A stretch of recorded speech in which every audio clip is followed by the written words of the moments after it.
following podcast is brought to you by patreon.com/WrestleMedia.ca. Like what you hear? Want more of it ad-free, uncensored, and earlier? Sign up today at patreon.com/WrestleMedia.ca and start getting more for as little as $2 a month. Don't miss your favorite superstars take center stage to forge the future of the hottest new brand in WWE.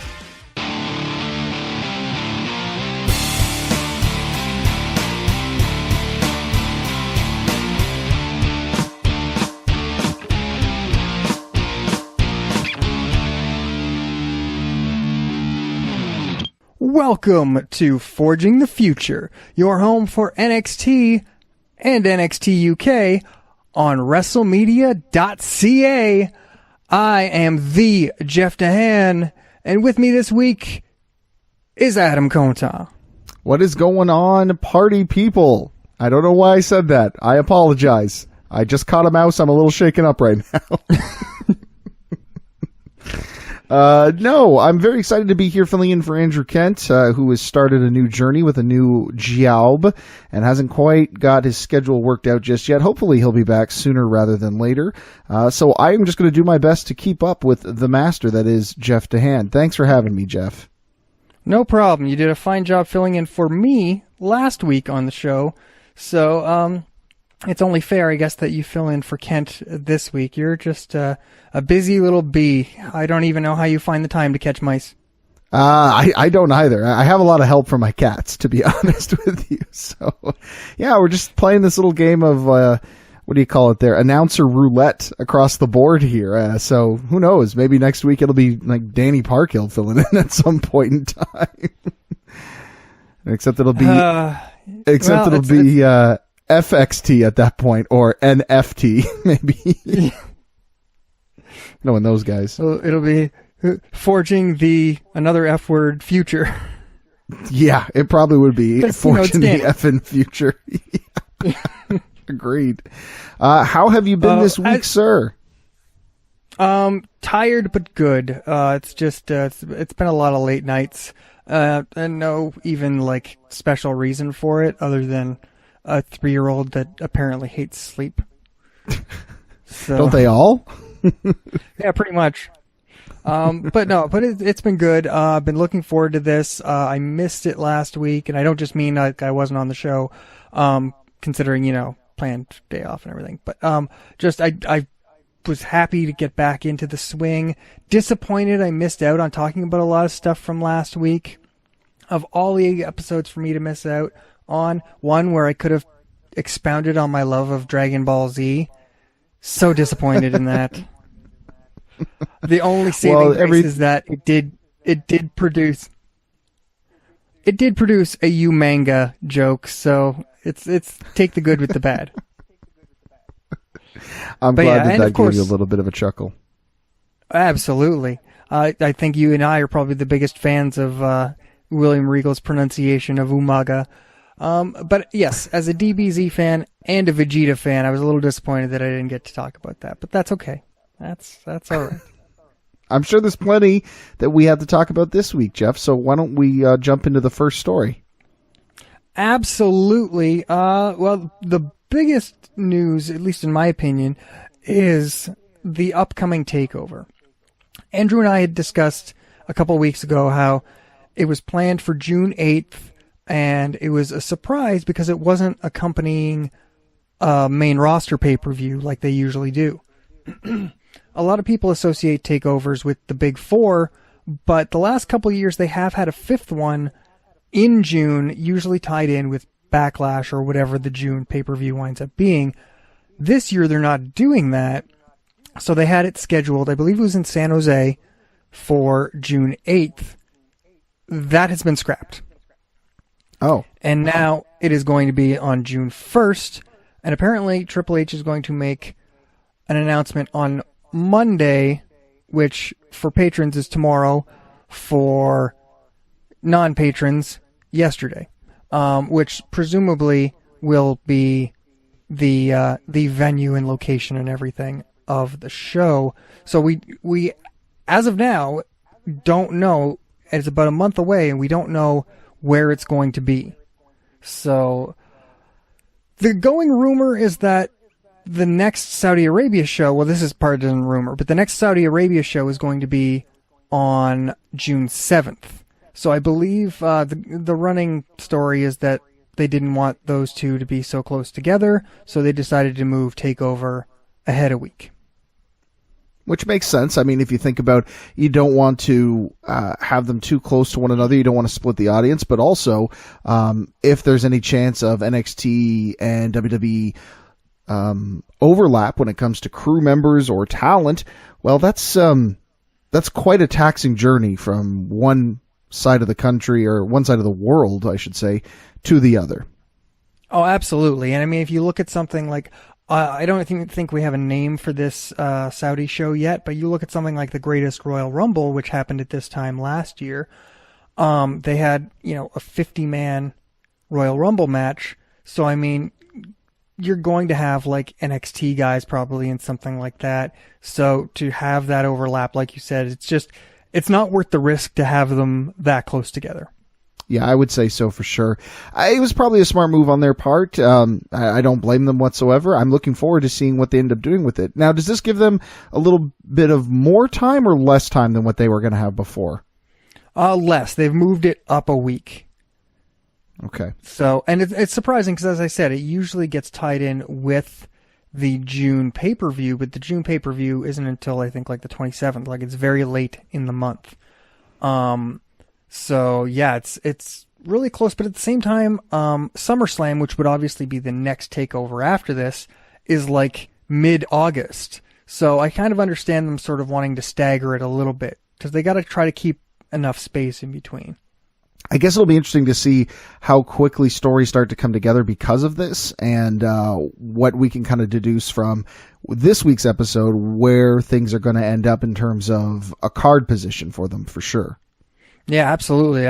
I think we'll have one more set of tapings before Takeover, but not a whole lot. Like, they obviously just did a recent set, but I think they usually only do about 3 at a time, so we're probably going to get more. But it'll definitely be interesting to see where the landscape goes. I couldn't agree with you more. Another big story, and this actually, speaking of tapings, this comes out of that. Percy Watson is stepping out of the booth. Really? He's pulling a toll booth Willie. He's coming out of the booth. Oh, God, no. Percy, he's going to get a lot of damage done to him in the next little while if he's anything like Toll Booth Willie. I don't know what's ahead for Toll Booth Percy, but it's his replacement that is the big news story. Taking over. I prefer Willie Watson. Willie Watson. Okay, Willie Watson it is then. His replacement is none other than Mrs. Copeland herself, Beth Phoenix. Yeah, actually, Jen and I had a chance to chat about this briefly on Women Crush Wrestling just a few days ago, and we're both very excited about it for obvious reasons. But, she's proven herself in the past. She did the Mae Young Classic taping. She did commentary over the Women's Royal Rumble. She was part of the broadcast team for the Women's Battle Royal. It makes it sound like all she does is matches where people get thrown over the top rope, but that's not the case at all. She's a very talented color analyst, and I think she adds a lot to the broadcast. And I think they've realized with Renee Young that having some more female talent on the play-by-play table is not a bad thing. Absolutely. And if you actually go back, I believe her her official commentary debut was the first Mae Young Classic. She commentated it over the 6-woman dark match that wound up being included in the finals, like the big spectacular they had with the finals. She commentated over that, and her next thing, I think, was the first season of Mixed Match Challenge. And throughout the time, like, you can see the progression. She's gotten so much better than she was at first, because she was really her own worst critic with those first few matches. She would talk about, because she obviously pops onto her husband's podcast quite a bit and talks to Edge and Christian about the goings on and things, and she used to be really hard on herself, but she's improved so much, and I look forward to having a different voice in there with Nigel and Morrow. I think it'll be a welcome addition to NXT, and I'm looking very forward to it. I believe she just started at the most recent taping, so we might even hear her by next week. I'm really curious to know where they're going to put Percy Watson from here. Do you know who the commentary team for 205 Live is? We know we've got Aiden English and Vic Joseph. Is it Nigel McGuinness that's the third man? It's Nigel, yes. I'm wondering if they might take Nigel out of there, because for a little while, before Aiden took over, actually Percy was on there. So I'm wondering if maybe they'll bring Percy back and give Nigel a break, or how it's going to go. Like, I mean, I don't think Percy's in the doghouse by any means. I think this is more of just a way to get Beth a spot and get her more experience than just the Battle Royal here, Royal Rumble there, Mixed Match Challenge here. Like, this is more of a steady gig. I think she basically, with all these little guest spots she's done, she's proven herself now. So I think this is meant to be, her first really steady gig, and maybe they'll look at moving Percy, like you said, to 205 Live, or you never know, they might even move him into SmackDown and maybe give Corey Graves a break for once. That's possible. I love Corey Graves, but I mean, it's got to be tough doing both shows, especially when you get onto the big 4 pay-per-views. I could see them doing that. Yeah. All right, and my boy Matt Riddle had an interesting tweet. Boy, did he ever. I saw this. This was intriguing. Yeah. With Brock Lesnar being announced for the next Saudi Arabia show, along with a lot of other names, which I'm sure you've talked about on the Wrestling Show, or will, if you haven't already. But Brock Lesnar was named, so Riddle tweeted out... Hold on. Wait. Bro. Just got to get into character here. Sure, of course. Rumor has it the Beast is coming back to WWE, and the bro couldn't be happier. You see you at WrestleMania 36, Brock Lesnar. I love... sorry, I didn't mean to interrupt there. I love that Riddle's out there calling his spots. I think that's such good self-promotion on his part. I've got to tell you, I'm really starting to come around on the guy quite a bit, and one of the reasons is because he's very entertaining outside of the ring. So I'll tell you, I would pay to see a Brock Lesnar Matt Riddle fight. Riddle is a smaller dude compared to Brock Lesnar. He's not a small guy in general. He's very tall and lanky. But what I think would be interesting is that he doesn't work a style that Brock Lesnar usually likes to work with. He's not a Daniel Bryan. He's not an AJ Styles. He's not a Finn Balor. He's a fighter like Brock is. And I would be very curious to see what kind of match Brock Lesnar could have against a Matt Riddle. So, yeah, count me down as a ticket sold for whenever that match happens. Hate to say I told you so, all right. Hey, you know what? I'm coming around on him. He's impressing me.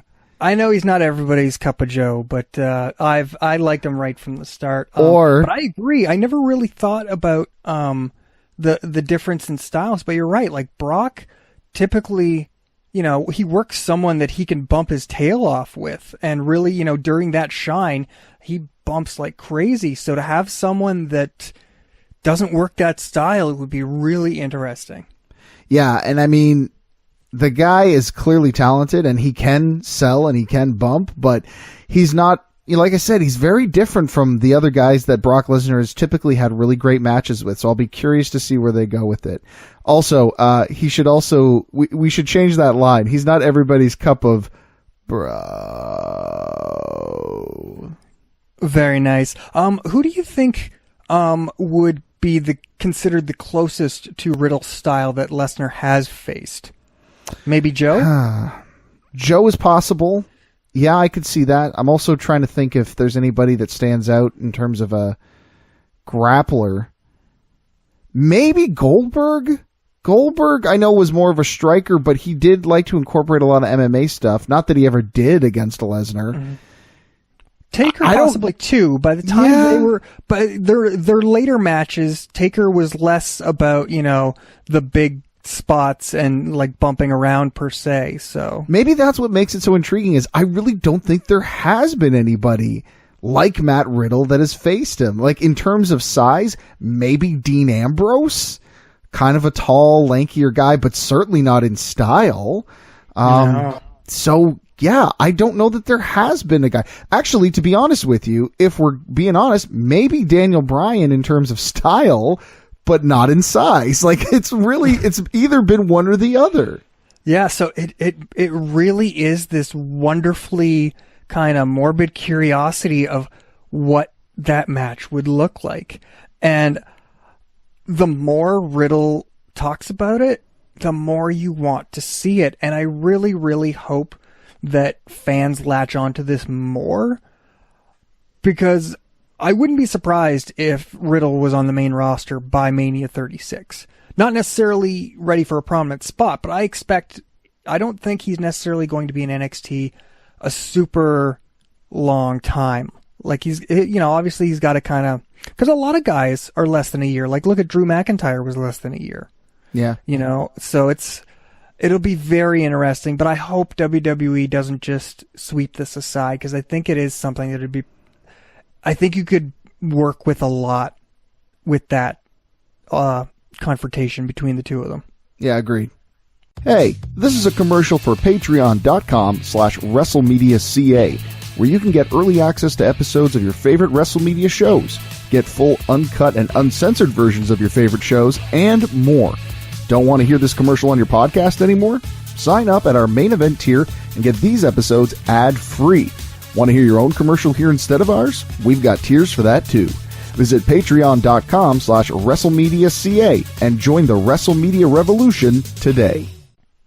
Speaking of bigger guys, Walter spoke with the Daily Star, and he was talking a lot about how different he is than 99% of wrestlers out there, because he is extremely focused. He loves his family and his wife and his friends and everything like that, but when he is in the ring, that is all he is thinking about. That's all that's on his mind, and he's extremely focused, and he feels that not everyone is like that. I just thought that was interesting, because one of the biggest compliments I've ever had about Walter was his ring presence. And I think, that focus that he speaks of has a lot to do with that. You can either look at it two ways. Is he doing this in gimmick? And if he is doing this interview in gimmick, it makes sense, clearly. And if he's not, if this is a shoot, it still makes sense. Clearly you have to have a lot of focus to be in there. But I'm wondering if that's the kind of comment that will rub people the wrong way backstage. Because even though a lot of guys don't have the same presence that a Walter does, it doesn't mean that they're not focusing and putting 100% into what they're doing out there. So I would maybe suspect that someone like, say, a Roderick Strong or Johnny Gargano, even a Matt Riddle, for example, they might take some offense to some of those words. Well, it'd be interesting if they did bring that in. As soon as he brings up a statistic like 99%, it does definitely have me thinking it leans more towards the kayfabe than the shoot. But you never know. We don't really know a whole lot about him, other than, at least for people who were only introduced to him with NXT UK, we don't know a whole lot about Walter. So it's hard to say. The fact that he brings up like his wife and family makes it sound like it's more of a legitimate comment, but it's a pretty lofty comment to lump in 99% of workers. Yeah, I absolutely agree with you on that. He's he may be calling his spots, but he also might be taking some shots while doing it. Yeah. Which, hey, you know what? This day and age, not necessarily anything wrong with that, as long as you can take the backlash. And he certainly looks like the type that can handle that. Yes, indeed. So Tyler Breeze. I've been saying for a while that if they're not going to use him, put him down in NXT. Ever since a few months back, he faced Ricochet on an episode of NXT TV for the North American Championship. So it gives you an idea of how long ago it was since Ricochet was champion. Well, he's been getting more and more familiar with that North American Championship and NXT, as Tyler Breeze hasn't appeared on main roster television or any shows since WrestleMania. He's done nothing but NXT work since the show of shows. A lot of different stuff, though. He's picked up some victories against... Where am I in my notes? There we go. Picked up victories against Kona Reeves, Shane Thorne, and even the Forgotten Sons, teaming with North American champion Velveteen Dream. But he's also faced Dream, as we know from last week, because that was the match where... I know his last name is Caster, I just can't remember. Is it Larry? The ref? Let's go with, I think it's Tom, actually, but since you're so good at making up names, let's go with Larry. Larry Caster. Larry Caster, the ref. Yeah, I'm pretty sure it is Tom. Well, anyways, it was Breeze versus Dream in the match where he broke his leg there last week. So, obviously, Tyler Breeze is spending a lot more time in NXT, and while I do try to avoid TV taping spoilers, word is, and I haven't actually read the details because I tried to avoid the spoilers, as I said, but word is we might be getting some more of Tyler Breeze on NXT TV.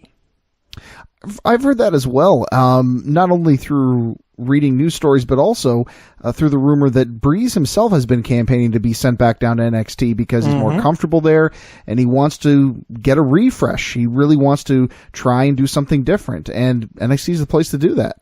Well, I've said time and again, there's so many guys who have gone to NXT to hit that reset button, and it's paid off. Cesaro was one of them. Like, he was, spinning his wheels, and then he came down to NXT. He had that fabulous series with Sami Zayn, and it really rejuvenated him. His former tag partner, Tyson Kidd, same thing. He wasn't really doing a whole lot. In fact, I think it wasn't long after they came back from NXT that those two started teaming up. Yeah, and and it did wonders for their careers. Absolutely, and I think it's nothing but a positive for Tyler Breeze, in my opinion. If you're not going to use him on Raw or SmackDown, use him to help groom some of the up-and-coming talent and to give himself a refresh. Yeah, I couldn't agree with you more. I see nothing but an upside to this. So that's all I've got for news. I don't know if maybe you found anything in your sleuthing over the week that I haven't, but that's all I had for now. I was just basically going through some of the WWE PC videos and taking a look and seeing kind of stuff that, interests me that way. Perhaps if there was a way we could segue into the next segment, maybe.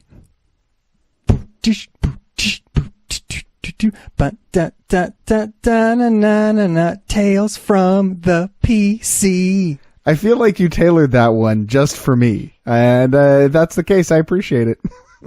A little bit of DuckTales action. Woo woo woo woo. You add one more onto it, and then it becomes a Zack Ryder segment. Well, we want people to listen, though. Oh, I'm kidding. Harsh. I like Zack Ryder, and I'm actually I'm one of the few people that really is happy that him and Hawkins got the tag titles and everything. It's unfortunate that it's at the expense of the Revival, but yeah. So what was going on at the PC this week, Jeff? Surprisingly, not much. I only saw 2 videos posted this week. I guess as we get further from WrestleMania, maybe it's a little more scant, not quite as much. But the ones we got were actually really good. We got X-Pac visiting the PC. This was right before the Hall of Fame. He visited the Performance Center. It was his first time there, and got to hear a lot of great words from some peers like Robbie Brookside, Terry Taylor, and guys like Sami Zayn and Matt Riddle talking about what it means to have someone like him visit the PC. Zayn said he hoped that he would come and have like a full-time coaching gig, which I think would be great. And it was really cool just to see it. I personally and didn't really realize it until seeing more and more of Waltman lately with, the Hall of Fame induction and videos like this. How great he looks. And I don't mean ring shape or whatever. It just means we both know he went down, a bit of a dark road for a while there.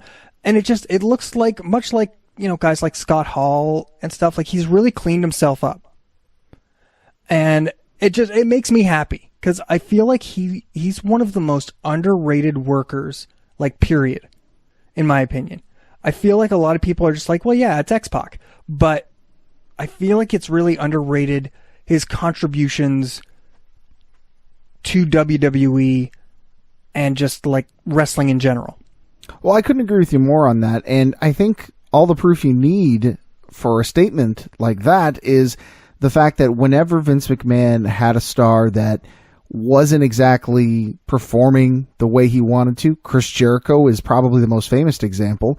Who's the guy that he would pair him off with? Sean Waltman, because he knew that Sean Waltman knew his stuff no matter what. So there's the proof right there. You want a guy that is gonna know what he's doing out there? Sean Waltman is your man. So I think that says it all. I would love to see Waltman in a coaching role for NXT.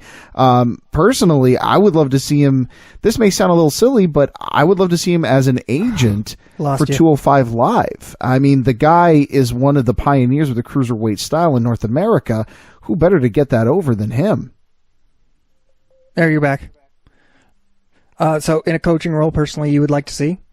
I would like to see him in a coaching role or a road agent role for 205 Live. I mean, he's a guy that pioneered the cruiserweight style. Who better than Sean Waltman to help these guys get to that next level? Canyon. Ha! Well, that's going to be a problem for a couple of different reasons. I just wanted to pop you. I actually didn't realize until after. So,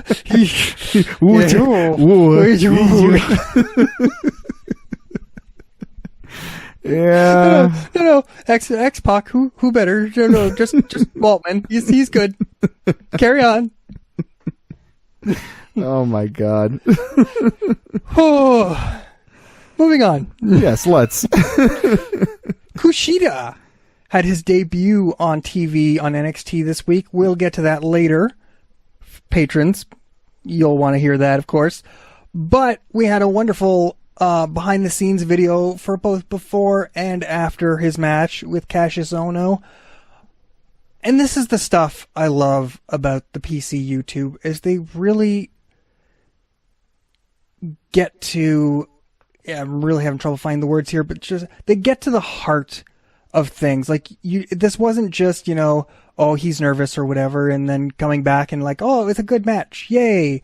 But seeing the War Raiders talk about their time in Japan and how Kushida was the one who kind of took them under his wing and showed them the ropes, and now that he's in NXT, they kind of get to return the favor.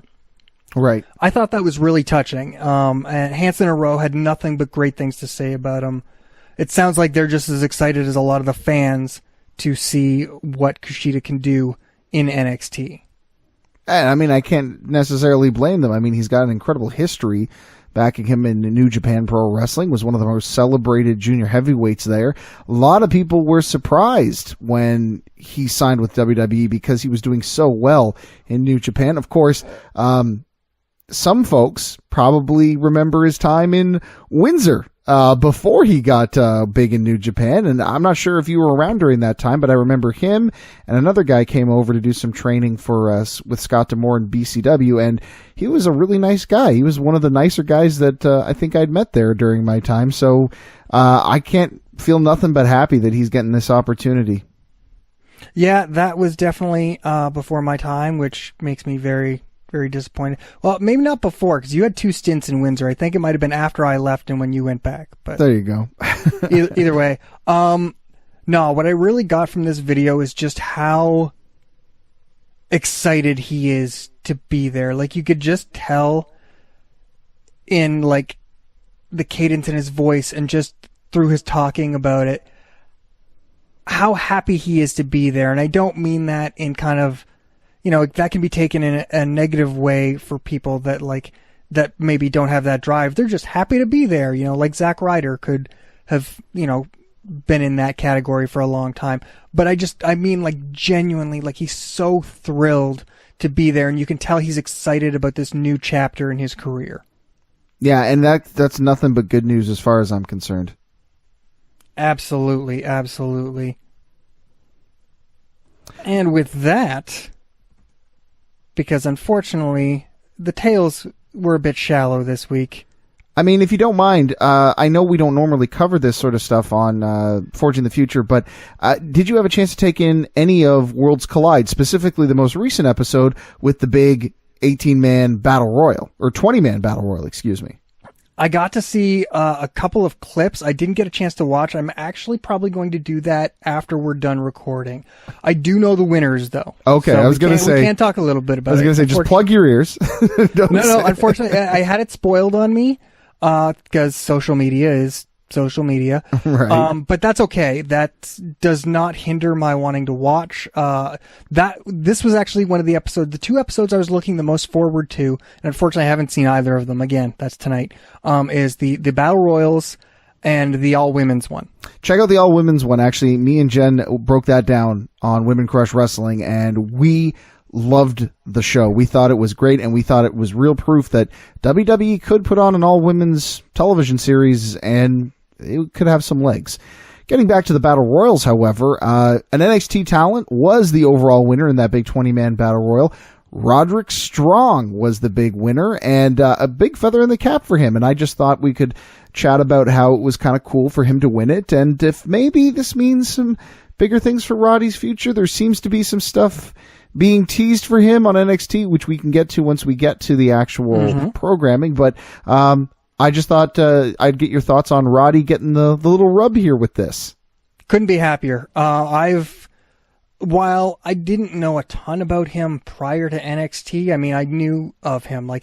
He was the same as like a Daniel Bryan or a Nigel McGuinness to me. Like, you know, I have a working knowledge of them prior to coming to WWE, but it's seeing them in WWE and in NXT that really kind of got me interested, and just following his journey in NXT. Like, he had that babyface thing going. He had a great series with Bobby Roode, and it was around that time that they aired those videos that really kind of delved into his personal life, his relationship with his mother, and his relationship with his wife, Marina Shafir, and now their son, Troy, and just really kind of opened up to show you who Roderick Strong, the man, is.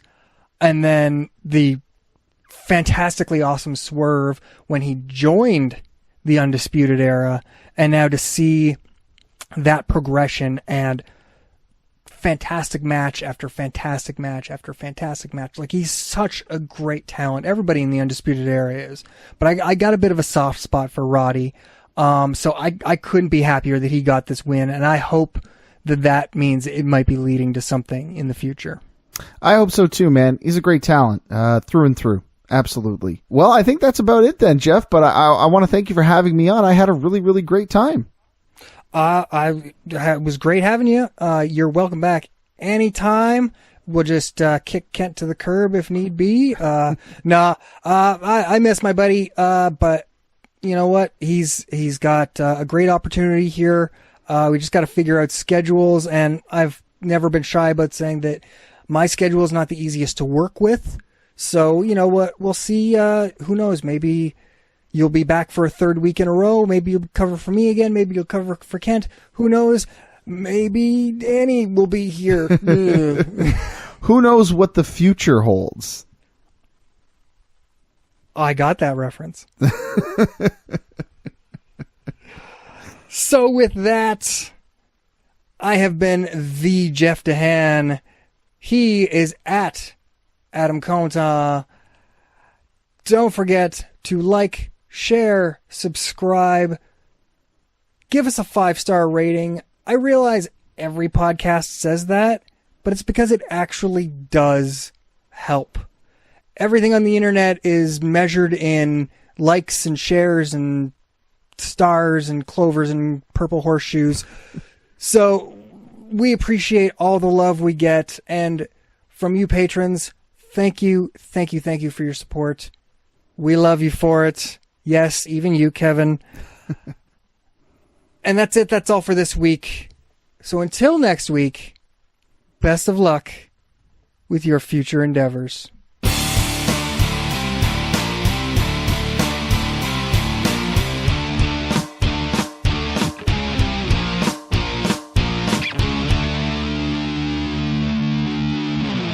This has been a presentation of WrestleMedia, where everything is wrestling and wrestling is everything.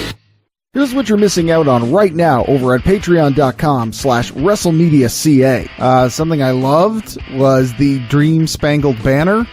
That whole segment was entertaining as all get out, as far as I was concerned. Changing the lyrics around to the Star Spangled Banner was really entertaining. Velveteen Dream is a terrible singer, but so bad. But I love the hell out of that segment. I thought it was great TV. Want more? Sign up now at patreon.com/WrestleMedia.ca.